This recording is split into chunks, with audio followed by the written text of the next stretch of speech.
Hello and welcome back to my channel. This is the first video I've done of 2023 because the last time I saw you it was pre-Christmas. So yeah, I had a little break, had to do a few other bits and bobs, but now I am back and I have so many clips from various different points in time that I actually needed to make into videos to go up on here. That's currently the tough bit. It's not that there isn't stuff to make videos with, I just actually need to do it. Anyway, in this video, I'm going to be doing some thrift flips. Literally finished these a while ago, but I haven't got around to actually, as I say, make it into a video yet. So here it is. It all originated from August last year. Quite a while ago, when I was on holiday near Oxford. And I remember I heard when the big Oxfam opened in Oxford a long while ago, and I was like, oh man, that just looks like heaven. But I never got around to visiting it because I'd never really been in that area. And so when we were on holiday there, I was like, look, Nick, you are gonna have to take the kids to a playground nearby and you're gonna have to give me a bit of time to browse. And browse I did for quite a while. And I bought a number of different things. But in this video, I'm just gonna focus on two of those things that I had plans to give new life to and make them work in our home. And hopefully you will appreciate these things because I feel like I am really committed to doing thrift flips and kind of upcycling DIY projects that people might actually want in their home. Because I feel like there's a lot of stuff out there that's like, oh, well, that's a quirky idea, or like, that's really clever, but would you actually want it in your home for like more than a month maybe, when it's kind of on trend? So anyway, I hope these just give you some ideas for things that you might want more long-term in your home. So I mean, there's not really much more to say except, yeah, let's get going.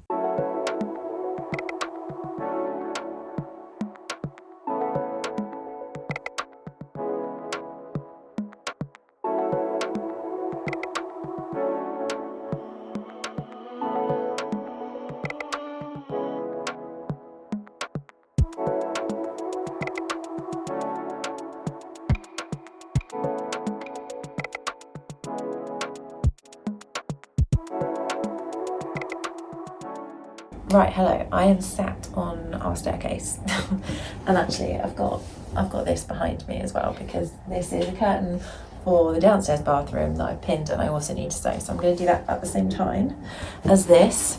This is really what I wanted to show you.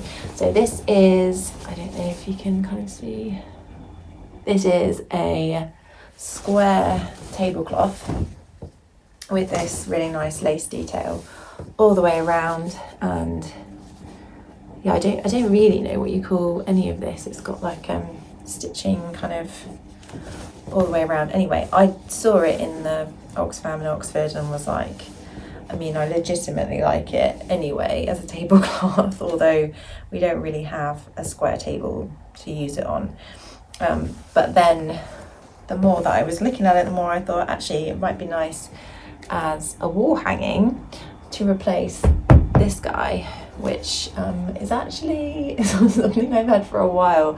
It was originally a bath mat that was super cheap, and I made it into a wall hanging. I'll show you, hold on.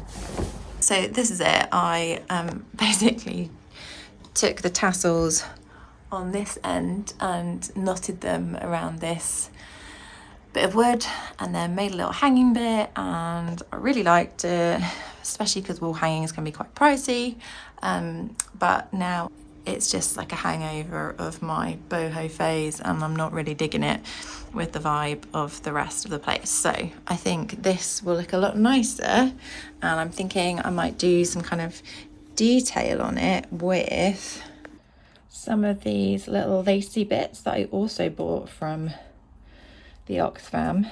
I don't know necessarily which ones. I think maybe these might be nice to kind of stitch on, maybe in like semicircles. So half of that, I don't know, I have a play around and see, just to add a little bit more detail. Right, excuse my very croaky voiceover voice. There's not much I can do about that, I'm afraid, but I may sound like I'm dying. Anyway, I've taken the tablecloth and spread it across the floor, tried to make it as flat as possible, and then I don't want it to be a square shape, so I want to make a long rectangle. I'm just marking in here from each side the same distance going all the way down, so that I can get an even distance from each edge. I don't want to include the lovely crochet pattern. That's going to be included as decoration later. And then I take my long ruler and just join up all of those dots with my pencil so that I can make my line for cutting. And then I take my scissors and just cut up that line that I've just drawn. Obviously, considering you need to think about adding on a little bit for seam allowance as well when you're doing the original markings, unless you're going for a frayed edge look. I don't know, maybe you are. And then you can just fold over the same amount on either side to get that nice clean seam that we're going to sew eventually. But just to keep it in place, I always get my iron out. This is probably the only time I ever get an iron out. I'm not joking. And just go up that line just to make sure that it's all folded over, and then also you don't need to pin it. And then here I've just taken those extra decorative bits that I've just cut off from around the edges, and I've just placed them in 3 lines along the bottom. I've actually also folded over, as you can see, the edges and ironed those flat just to make sure that there's a nice clean edge once again. And then for the loops that I need to hang it at the top, I've just used the bits right at the edges of my tablecloth, cut them out all the same width using that pattern along the edge as a guide. Then you can find out what length it is that you need them and make sure that they're all the same length. I thought that I would probably need about 5, and that way I had 2 for the edge, 1 for the middle and 2 in between, which is just quite a nice way to get them all spaced out evenly when you're pinning them on. So starting off by sewing these details at the bottom along, and because they were already placed on, I think I had a few pins going across but not many, and you just sew lines along those details to secure them in place on the top and bottom of each panel that you've added on. And as you sew them, your folded edges where you ironed them flat immediately be taken up in the thread and disguised. I was also just folding the edges around the back. Make sure that you're trying to get it as straight as possible.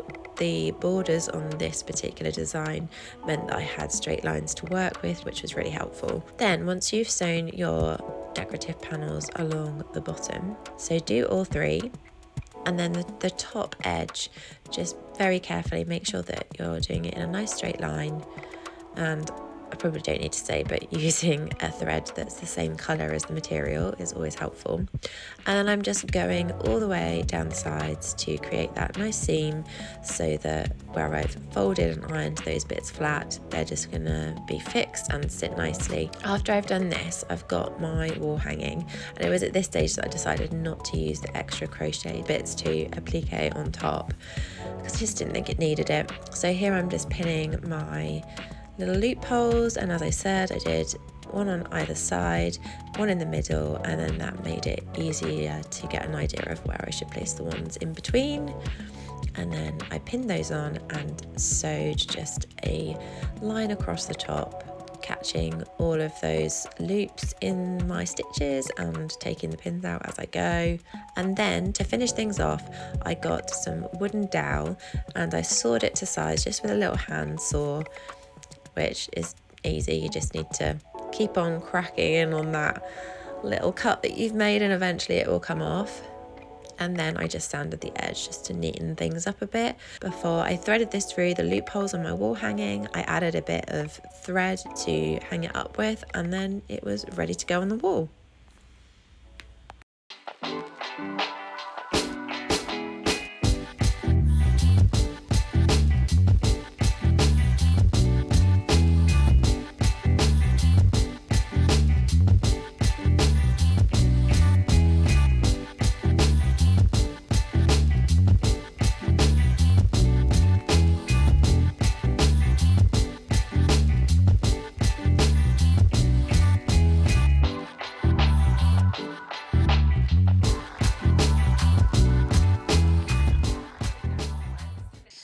The second thing I got was, well, I say the second. There were many things I bought on this trip, but this is the second thing I'm showing you, and I think it's meant to be like a little kind of jewelry box or something like that, because it's kind of tiny. But anyway, I looked at it and I was like, oh my goodness, this would be the most adorable little doll's wardrobe for the kids.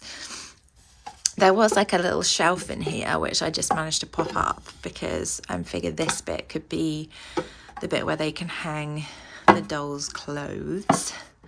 And then they've got really cute little drawers. Look at this. This is so sweet.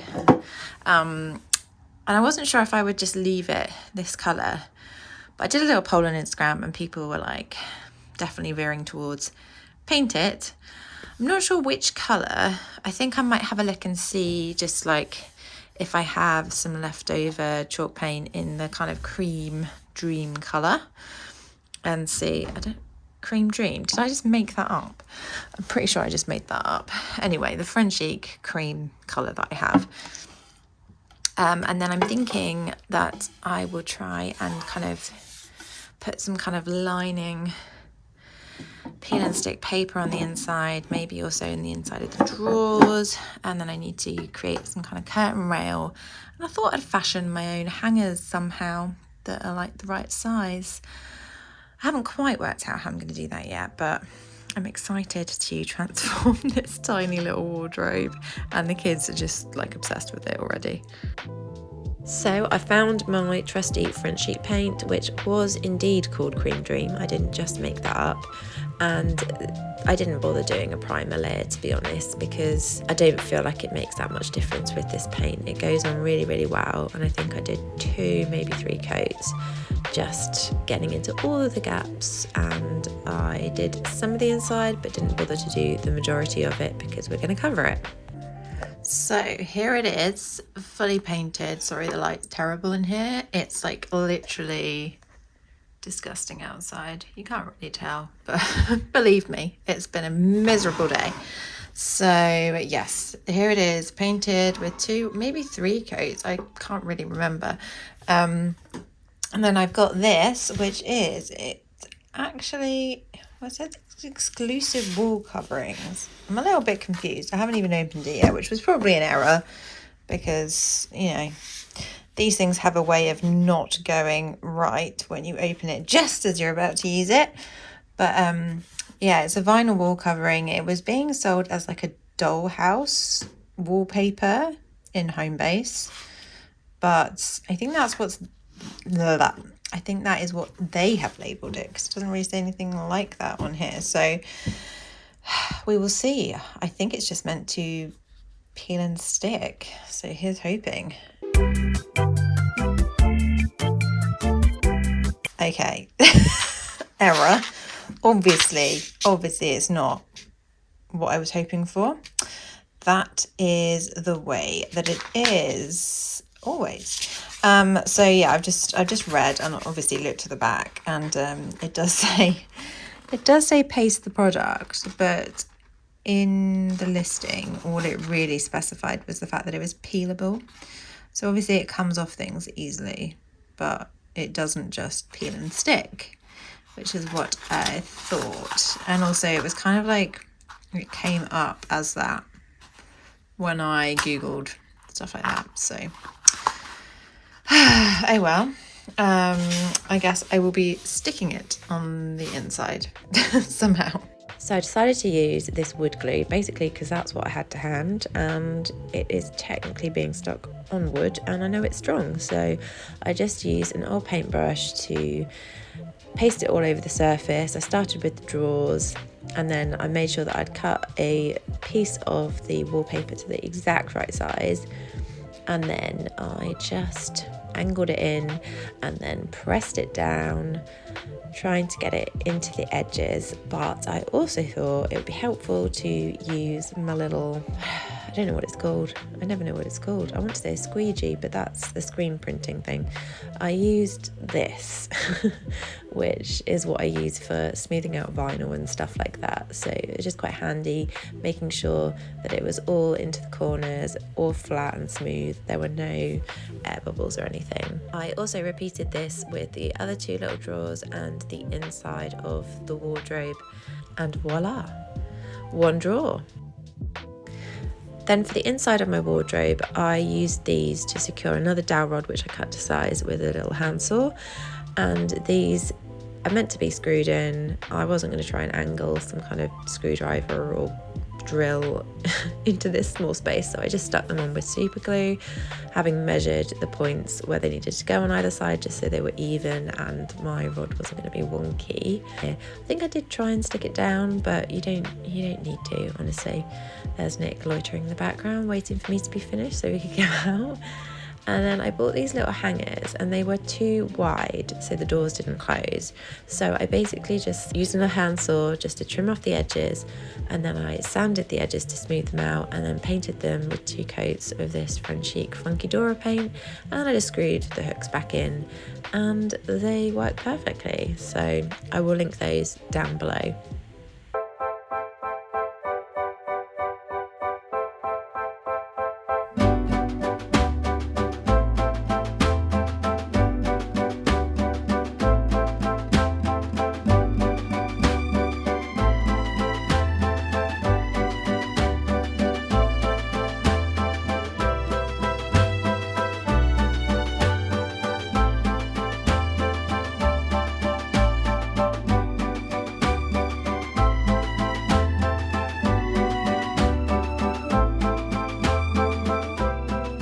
Well, I hope you enjoyed that video and you liked what I did with those items. I feel like it was all kind of straightforward and hopefully stuff that you can recreate at home. And I do often, when I'm out thrifting, see like tablecloths or like big expanses of materials, curtains or whatever, that could be transformed into wall hangings. And I have on my travels seen various different little like jewelry boxes or like mini wardrobes, just like things that aren't specifically for kids but could quite easily be turned into a kid's item. But I really like that it still fits in with our aesthetic. I mean, by now you've probably been able to tell that I'm not a big fan of brightly coloured toys. Those toys are all stored in various boxes with lids on or drawers, so we don't have to look at them all the time. But anyway, I hope you enjoyed this video. If you have other ideas for what you might have done with the items that I got, I would love to hear about them in the comments. Please do, yeah, just inspire me. If you did like this video, it would be so appreciated if you gave it a thumbs up. And if you like what I'm doing here, which is basically a lot of different room makeovers and interior inspiration and thrifting and thrift flips, little mini DIY projects, then I would love to have you here following this channel, so do subscribe. I would just be so happy to have you around, but no pressure, no pressure. You can just dip in and out if you want to, that is fine. I will see you next time for another video, and I'm going to keep it very vague again because I'm not sure which video is going to come together first, so you will have to stay tuned and it will be a surprise for you and for me. Bye guys.